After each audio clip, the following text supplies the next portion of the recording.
Anne of Green Gables by L. M. Montgomery. Chapter 19. A Concert, a Catastrophe, and a Confession. "Marilla, can I go over to see Diana just for a minute?" asked Anne, running breathlessly down from the east gable one February evening. "I don't see what you want to be traipsing about after dark for," said Marilla shortly. "You and Diana walked home from school together and then stood down there in the snow for half an hour more, your tongues going the whole blessed time, clickety-clack, so I don't think you're very badly off to see her again." "But she wants to see me," pleaded Anne. "She has something very important to tell me." "How do you know she has?" "Because she just signaled to me from her window. We have arranged a way to signal with our candles and cardboard. We set the candle on the windowsill and make flashes by passing the cardboard back and forth. So many flashes mean a certain thing. It was my idea, Marilla." "I'll warrant you it was," said Marilla emphatically. "And then next thing you'll be setting fire to the curtains with your signaling nonsense." "Oh, we're very careful, Marilla, and it's so interesting. 2 flashes mean, 'Are you there?' 3 mean yes, and 4 mean no. 5 mean, 'Come over as soon as possible because I have something important to reveal.' Diana has just signaled 5 flashes, and I'm really suffering to know what it is." "Well, you needn't suffer any longer," said Marilla sarcastically. "You can go, but you're to be back here in just 10 minutes. Remember that." Anne did remember it, and was back in the stipulated time, although probably no mortal will ever know just what it cost her to confine the discussion of Diana's important communication within the limits of 10 minutes. But at least she had made good use of them. "Oh, Marilla, what do you think? You know tomorrow is Diana's birthday. Well, her mother told her she could ask me to go home with her from school and stay all night with her, and her cousins are coming over from Newbridge in a big pung sleigh to go to the debating club concert at the hall tomorrow night. And they are going to take Diana and me to the concert, if you'll let me go, that is. You will, won't you, Marilla? Oh, I feel so excited." "You can calm down then, because you're not going. You're better at home, in your own bed, and as for that club concert, it's all nonsense, and little girls should not be allowed to go out to such places at all." "I'm sure the debating club is a most respectable affair," pleaded Anne. "I'm not saying it isn't, but you're not going to begin gadding about to concerts and staying out all hours of the night. Pretty doings for children. I'm surprised at Mrs. Barry's letting Diana go." "But it's such a very special occasion," mourned Anne on the verge of tears. "Diana has only one birthday in a year. It isn't as if birthdays were a common thing, Marilla. Prissy Andrews is going to recite 'Curfew Must Not Ring Tonight,' and that is such a good moral piece, Marilla. I'm sure it would do me lots of good to hear it. And the choir are going to sing 4 lovely pathetic songs and are pretty near as good as hymns. And oh, Marilla, the minister is going to take part.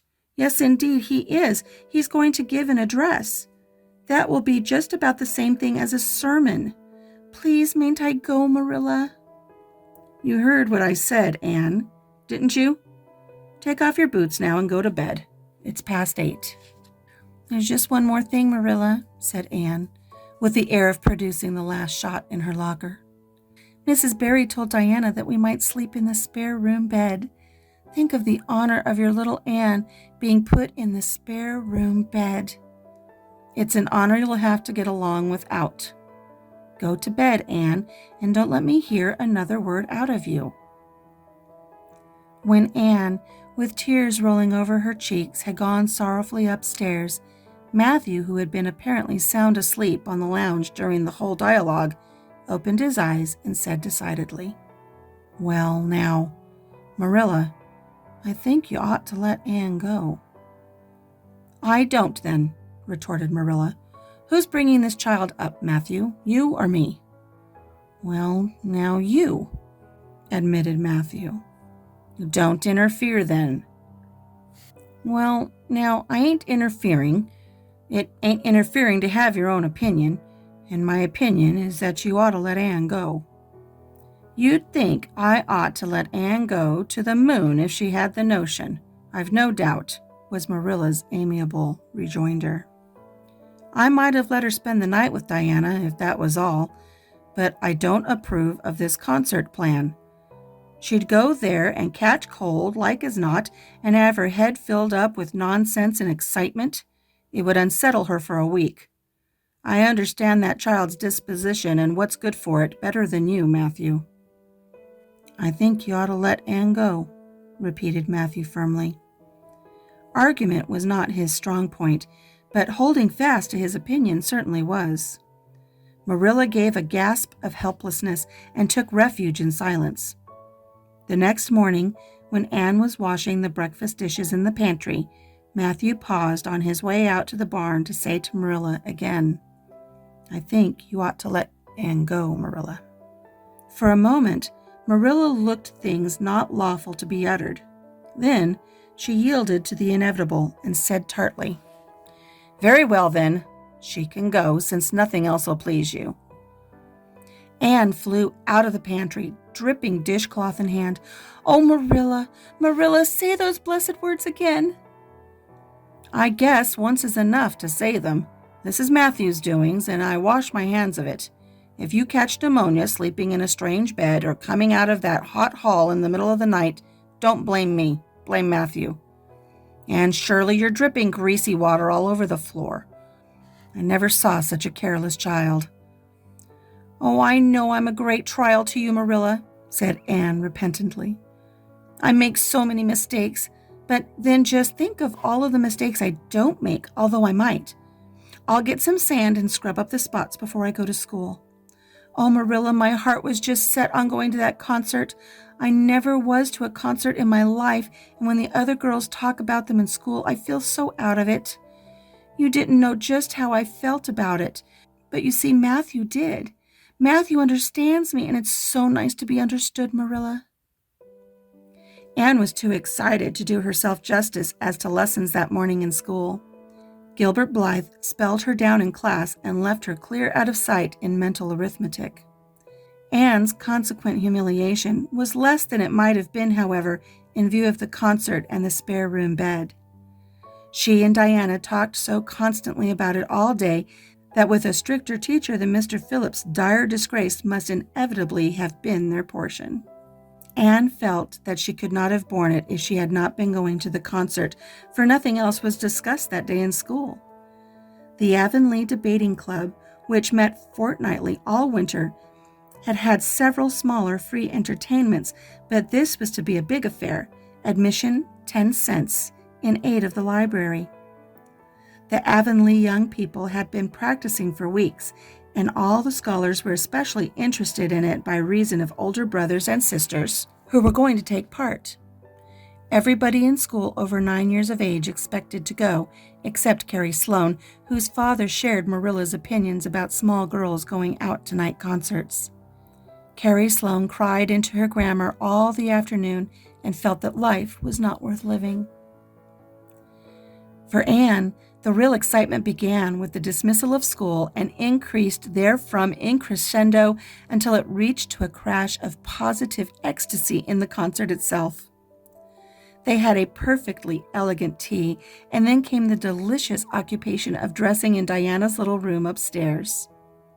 Diana did Anne's front hair in the new pompadour style, and Anne tied Diana's bows with the especial knack she possessed, and they experimented with at least half a dozen different ways of arranging their back hair. At last they were ready, cheeks scarlet and eyes glowing with excitement. True, Anne could not help a little pang when she contrasted her plain black tam and shapeless tight-sleeved, homemade gray cloth coat with Diana's jaunty fur cap and smart little jacket, but she remembered in time that she had an imagination and could use it. Then Diana's cousins, the Murrays from Newbridge, came. They all crowded into the big pung sleigh among straw and furry robes. Anne reveled in the drive to the hall, slipping along over the satin-smooth roads with the snow crisping under the runners. There was a magnificent sunset, and the snowy hills and deep blue water of the St. Lawrence Gulf seemed to rim in the splendor like a huge bowl of pearl and sapphire brimmed with wine and fire.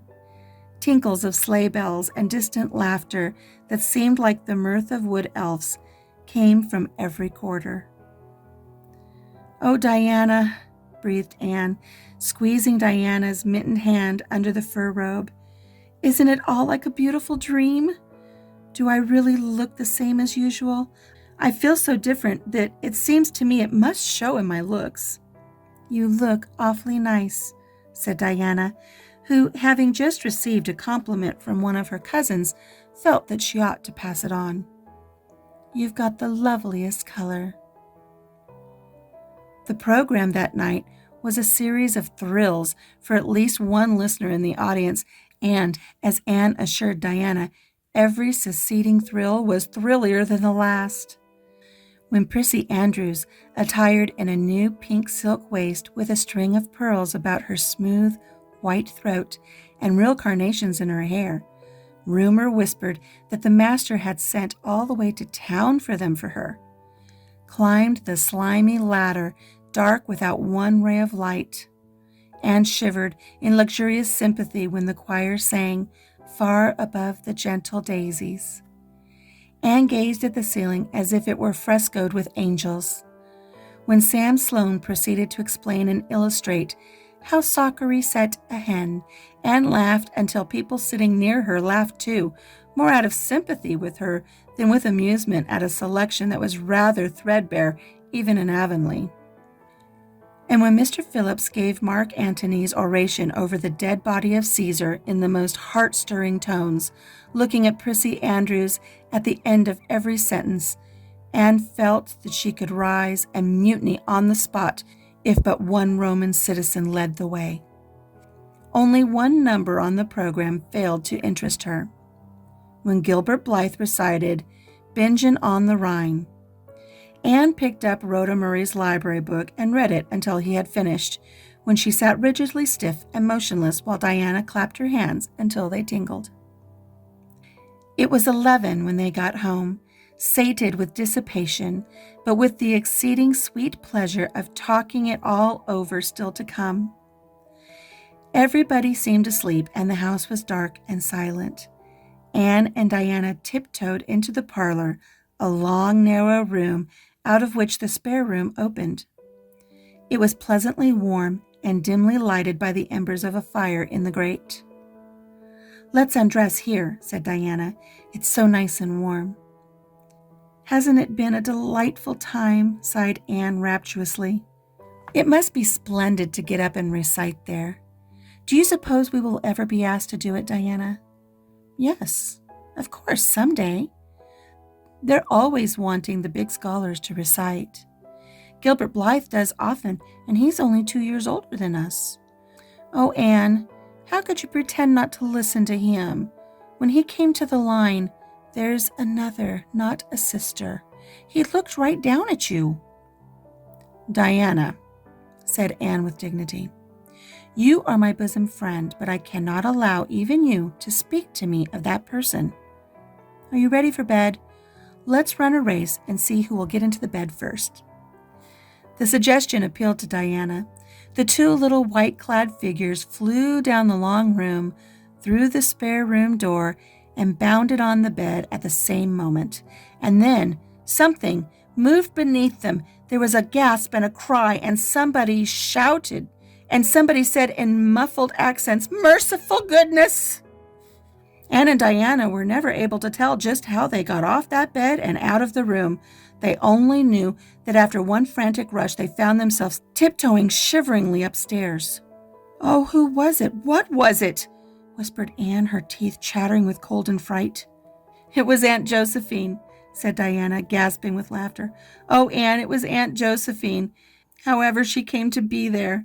Oh, and I know she will be furious. It's dreadful. It's really dreadful. But did you ever know anything so funny, Anne?" "Who is your Aunt Josephine?" "She's Father's aunt, and she lives in Charlottetown. She's awfully old, 70 anyhow, and I don't believe she was ever a little girl." We were expecting her out for a visit, but not so soon. She's awfully prim and proper, and she'll scold dreadfully about this. I know. Well, we'll have to sleep with Minnie May, and you can't think how she kicks. Miss Josephine Barry did not appear at the early breakfast the next morning. Mrs. Barry smiled kindly at the two little girls. Did you have a good time last night? I tried to stay awake until you came home, for I wanted to tell you Aunt Josephine had come and that you would have to go upstairs after all. But I was so tired I fell asleep. I hope you didn't disturb your aunt, Diana. Diana preserved a discreet silence, but she and Anne exchanged furtive smiles of guilty amusement across the table. Anne hurried home after breakfast, and so remained in blissful ignorance of the disturbance which presently resulted in the Barry household until the late afternoon, when she went down to Mrs. Lynde's on an errand for Marilla. So, you and Diana nearly frightened poor old Miss Barry to death last night, said Mrs. Lynde severely, but with a twinkle in her eye. Mrs. Barry, she was here a few minutes ago on her way to Carmody. She's feeling real worried over it. Old Miss Barry was in a terrible temper when she got up this morning, and Josephine Barry's temper is no joke. I can tell you that. She wouldn't speak to Diana at all. It wasn't Diana's fault, said Anne contritely. It was mine. I suggested racing to see who could get into bed first. I knew it, said Mrs. Lynde with the exultation of a correct guesser. I knew that idea came out of your head. Well, it's made a nice lot of trouble, that's what. Old Miss Barry came out to stay for a month, but she declares she won't stay another day and is going right back to town tomorrow. Sunday and all as it is. She'd have gone today if they could have taken her. She had promised to pay for a quarter's music lessons for Diana, but now she is determined to do nothing at all for such tomboy. Oh, I guess they had a lively time of it there this morning. The Barrys must feel cut up. Old Miss Barry is rich, and they'd like to keep on the good side of her. Of course, Mrs. Barry didn't say just that to me, but I'm a pretty good judge of human nature, that's what. I'm such an unlucky girl, mourned Anne. I'm always getting into scrapes myself, and getting my best friends, people I'd shed my heart's blood for, into them too. Can you tell me why it is so, Mrs. Lynde? It's because you're too heedless and impulsive, child, that's what.